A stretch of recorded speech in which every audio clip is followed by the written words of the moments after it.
देखिए, पाकिस्तान के साथ जिस तरह के हमारे तनाव के हालात हैं और उस दौर में जब सरकार की एजेंसियां काम कर रही हैं, तो उसमें कई सारे लोग ऐसी गतिविधियों में पाए गए जिनके खिलाफ जांच एजेंसियों ने कार्रवाई की है। अभी रिसेंटली राजस्थान से जुड़ा हुआ एक व्यक्ति शकूर मोहम्मद उसमें पकड़ा गया है। अब उसकी बारे में जानकारी सामने आई है कि वो कांग्रेस पार्टी के पूर्व मंत्री सालेह मोहम्मद का निजी सहायक रहा, पीए रहा। ये बहुत ही गंभीर बात है कि एक मंत्री जो संविधान की शपथ लेता है, उसके सहायक के रूप में उसके साथ 5 साल तक, कई सालों तक एक व्यक्ति ऐसा व्यक्ति काम कर रहा है जिसकी गतिविधियां देशद्रोह की श्रेणी में है, जिसकी गतिविधियां देश के खिलाफ हैं और दुश्मन देश को सूचनाएं लीक करने के आरोप में आज वो पकड़ा गया है।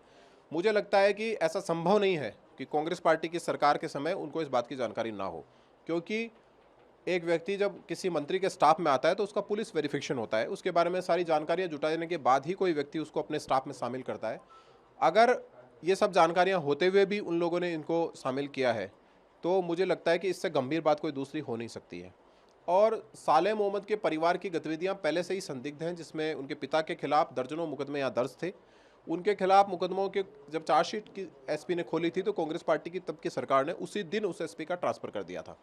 और अभी तक जो कांग्रेस पार्टी के नेताओं के बयान इसके ऊपर आए हैं, वो बहुत ही बचकाना बयान है।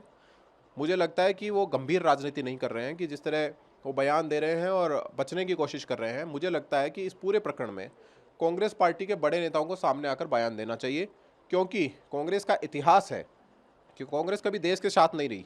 कांग्रेस पार्टी हमेशा ऐसी गतिविधियों में लिप्त रही है, उसके नेता ऐसी गतिविधियों में लिप्त रहे हैं जिससे देश को नुकसान होता आया है, और ये भी इस तरह की गतिविधियां हैं।